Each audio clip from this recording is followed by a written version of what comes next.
Hello friends, स्वागत है आप सभी का आपके अपने YouTube channel study session with HM में। तो फ्रेंड्स, जैसा कि आपको मालूम होगा, हमारा हिंदी का अध्याय अंक 14 चल रहा था, जिसका आज पार्ट 2 है। ठीक है ना।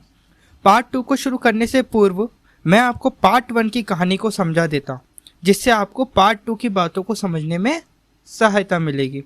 तो सबसे पहले हमने देखा कि लेखक मोहन राकेश केप होटल के आगे बने बाथ टैंक के बाईं तरफ समुद्र के अंदर से उभरी काली चट्टान पर खड़े होकर देर तक भारत के भूमि भाग की आखिरी चट्टान को देख रहे थे।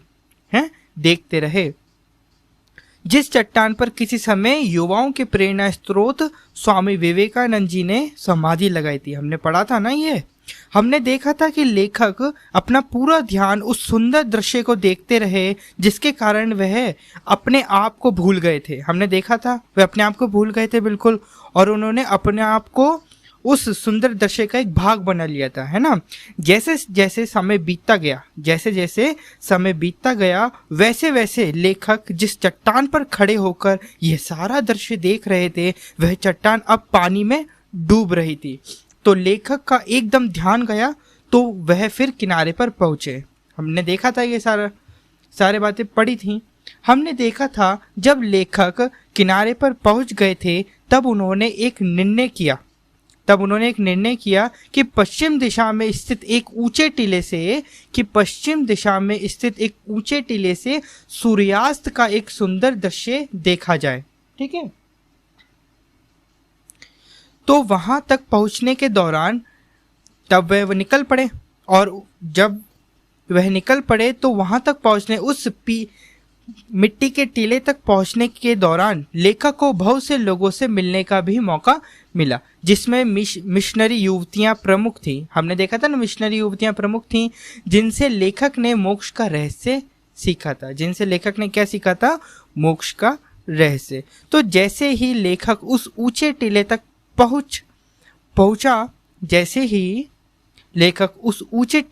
पहुंचा तो हमने देखा था कि लेखक ज्यादा देर तक स्थिर नहीं रह पाए, क्योंकि उस ऊंचे टीले से, जिसे सैंड हिल कहा जाता है, उस ऊंचे टीले को क्या कहा जाता है? सैंड हिल कहा जाता है। वहां से सिर्फ सामने का विस्तार ही दिखाई दे रहा था। सामने का विस्तार ही दिखाई दे रहा था। लेकिन अरब सागर की तरफ एक और ऊंचा टीला था, जो वहां के विस्तार को आड़ में लिए हुए था। तो हमने देखा था कि लेखक थोड़ी देर तक सैंड हिल पर रुके। तो हमने देखा था, क्या देखा था कि लेखक थोड़ी देर तक रेस्ट करा उन्होंने सैंड हिल पर। फिर उसके बाद वह उस टीले की ओर निकल पड़े, जो कि अरब सागर की दिशा में स्थित था। ठीक है।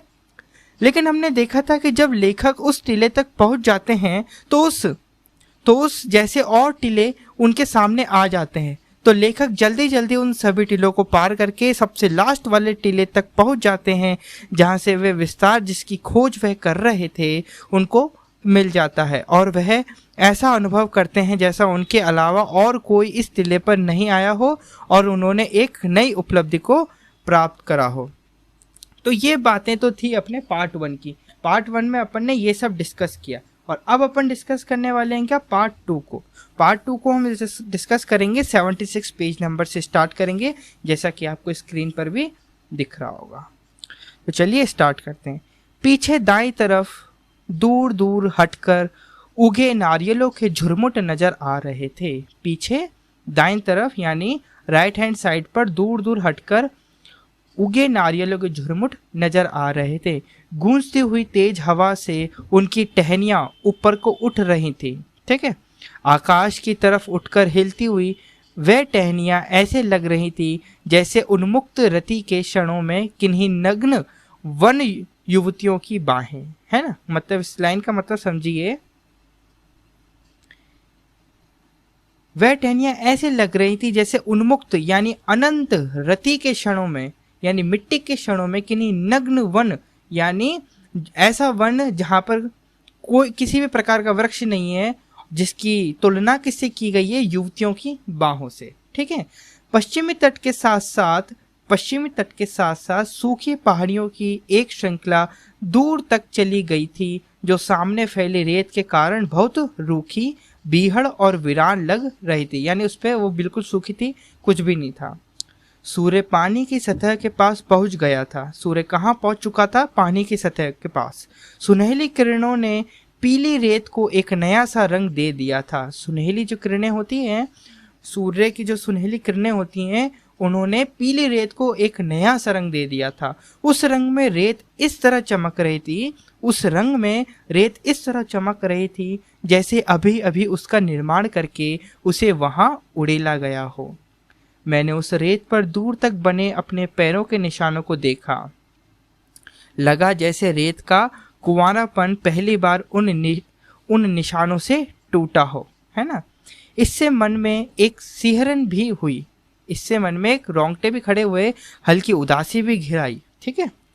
सूर्य का गोला पानी की सतह से छू गया, यानी सूर्य का जो गोला था वह पानी की सतह से छू गया, ऐसा लगता है अपन को, है ना, क्षैतिज जिसे हम कहते हैं।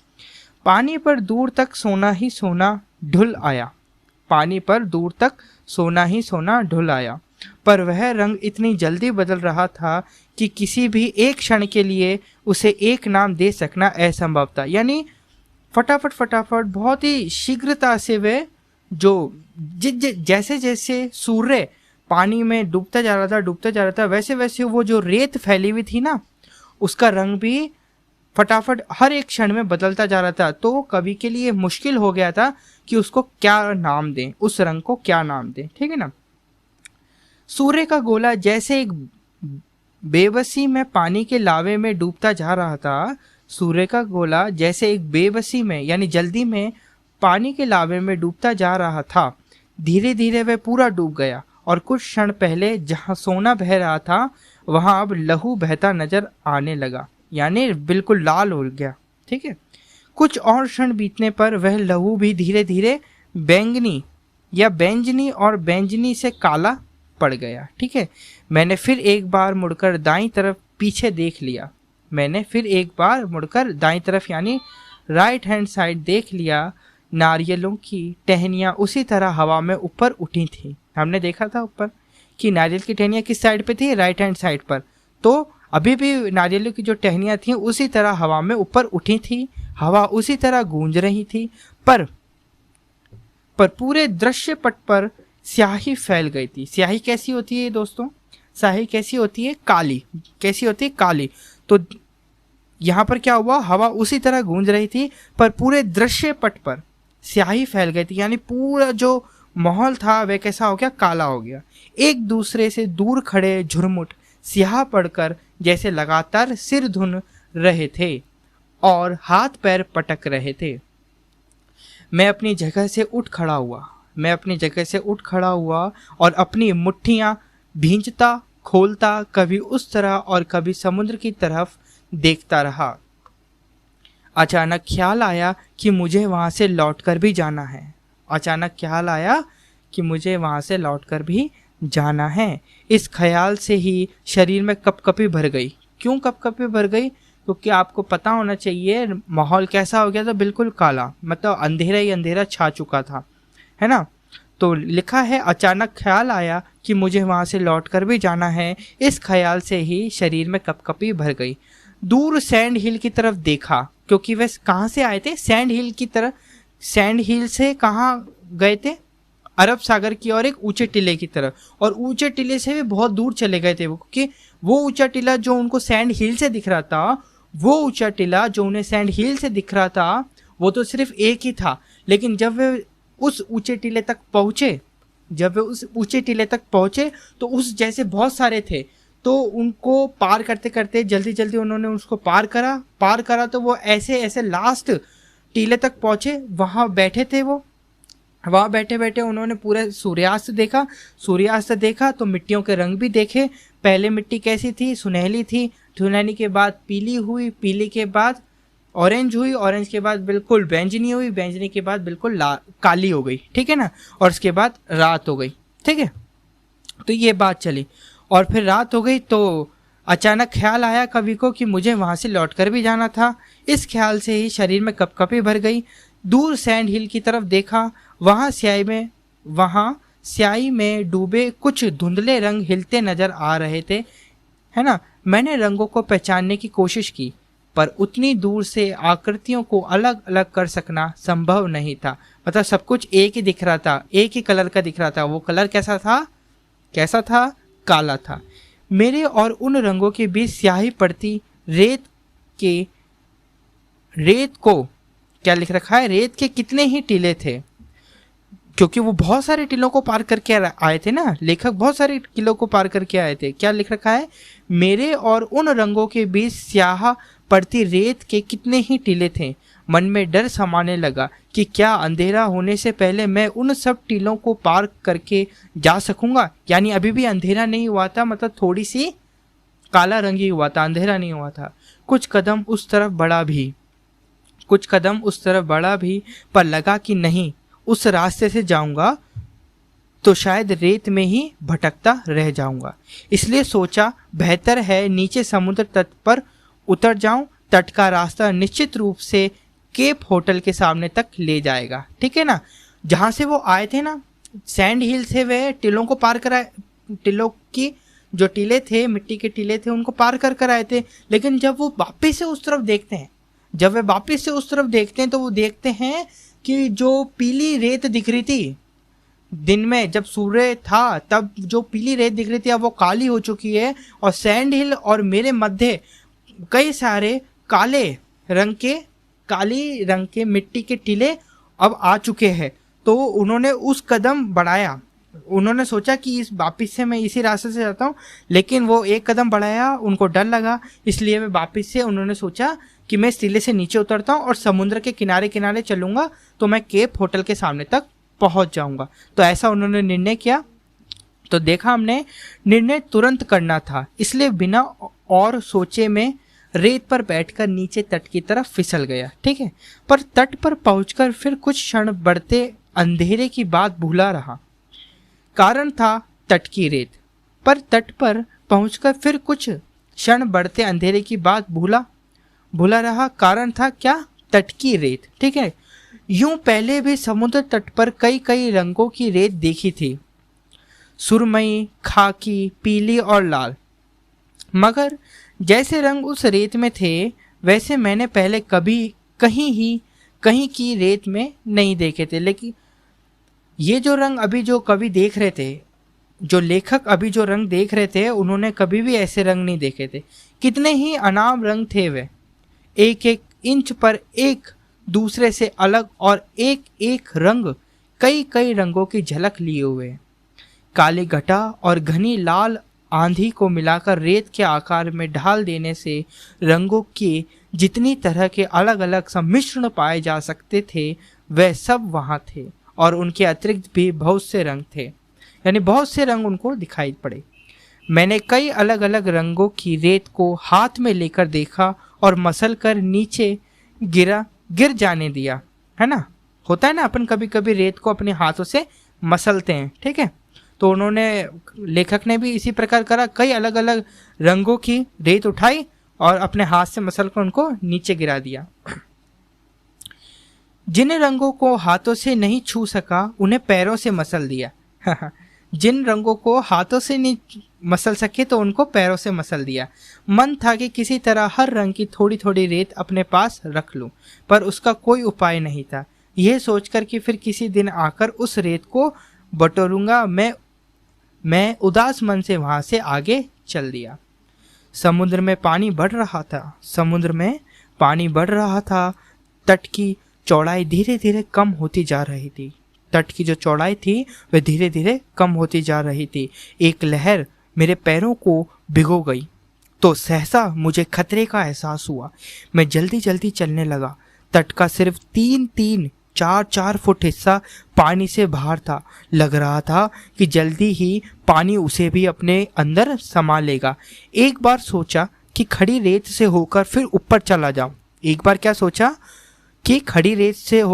चला जाऊं, पर वह स्याह पड़ती रेत इस तरह दीवार की तरह उठी थी कि उस रास्ते पर ऊपर जाने की कोशिश करना ही बेकार था। वही रास्ता जो जहाँ से वे आए थे ना, उसी रास्ते को वो सोचा कि यार अब मैं क्या करूं, क्या करूँ, पानी में से जाऊँ या जिस रास्ते से मैं आया था उस रास्ते से जाऊँ।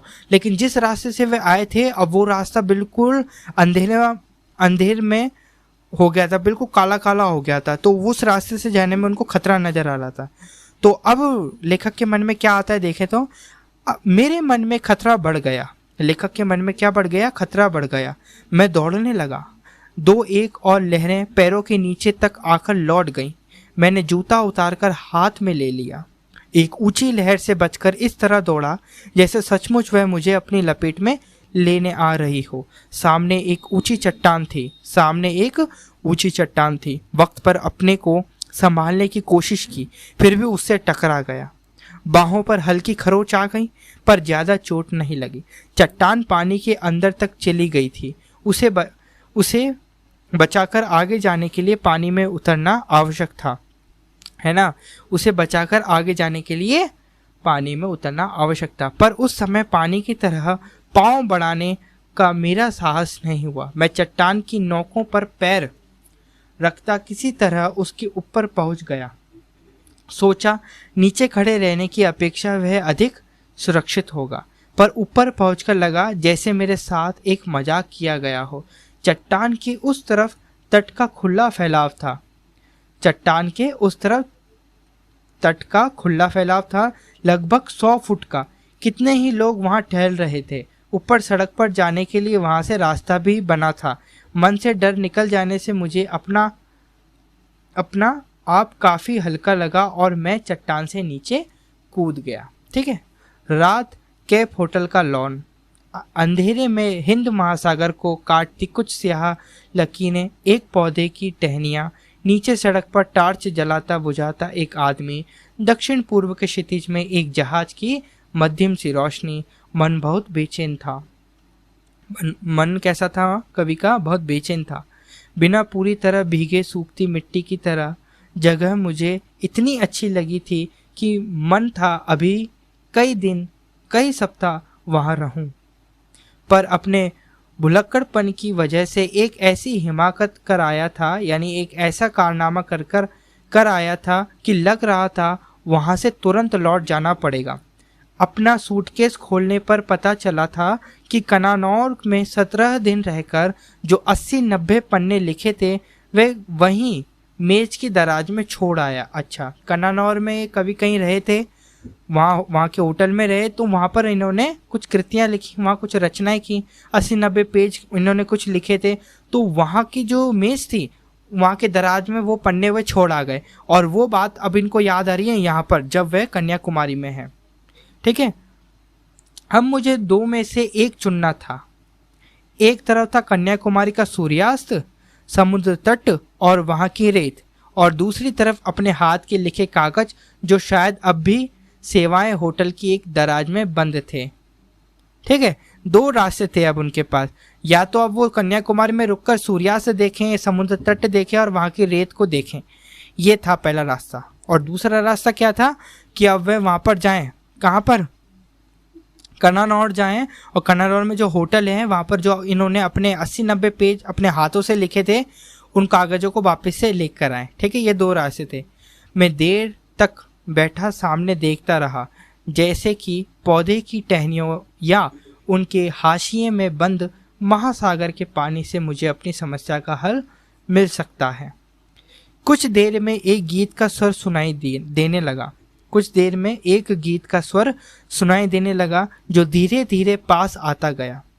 एक कॉन्वेंट की बस होटल के कंपाउंड में आकर रुक गई।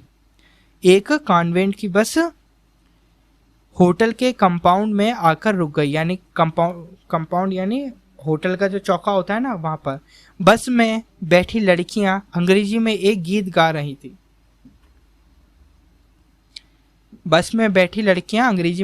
गा रही थी जिसमें समुद्र के सितारे को संबोधित किया गया था। उस गीत को सुनते हुए और दूर जहाज की रोशनी के ऊपर एक चमकते सितारे को देखते हुए मन और उदास होने लगा। गहरी सांझ के सुरमई रंग में रंगी वह आवाज मन की गहराई के किसी कोमल रोए को हल्के हल्के सहला रही थी। लग रहा था कि उस रोए की जिद शायद मुझे वहां से जाने नहीं देगी। लेकिन उससे भी जिद्दी एक और रोया था दिमाग के किसी कोने में अटका, जो सुबह वहाँ से जाने वाली बसों का टाइम टेबल मुझे बता रहा था। यानी कवि के मन में क्या चल रहा है, कवि के दिमाग में क्या चल रहा है, वो बता रहे हैं, उनका अनुभव बता रहे हैं। कवि बोल रहे हैं कि एक तरफ तो मेरा दिमाग इस तरफ जा रहा था कि जो लड़कियां, जो कॉन्वेंट बस में जो लड़कियां थी, वो जो गाना गा रही थी, वो समुद्र और उससे रिलेटेड जो सितारे हैं उनके संदर्भ में गाना गा रही थी, जो कवि के मन में एक रोए को बड़ी ही धीरे धीरे धीरे धीरे सहला रही थी।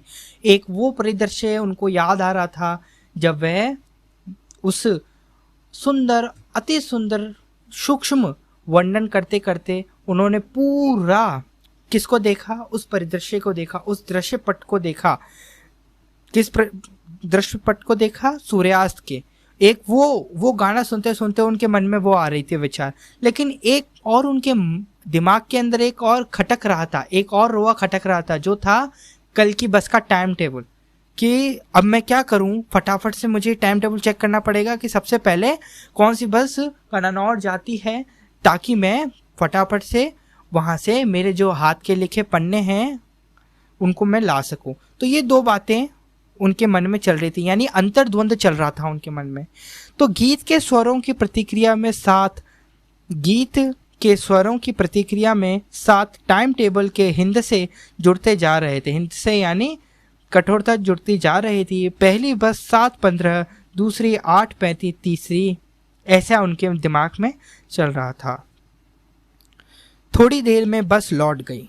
गीत के स्वर विलीन हो गए, यानी चुप हो गए, और मन में केवल हिंदसों की चरखी चलती रह गई। यानी अंतर्द्वंद चलता गया कि अब कौन सी वाली बस पकड़नी है, 7 वाली, 15 वाली है, 8:35 वाली, बताओ फटाफट से। तो ये मन से पूछ रहे थे वो। ग्रेजुएट, या फिर अब अपन अगले वीडियो में अपने चैप्टर को कंप्लीट करेंगे। वीडियो बड़ी हो जाती है, ठीक है। अगले वीडियो में अपन कोशिश करेंगे कि अपना पूरा चैप्टर हो। अगर आपको हमारा वीडियो अच्छा लगा तो प्लीज़ वीडियो को लाइक करें और चैनल को सब्सक्राइब करें। धन्यवाद।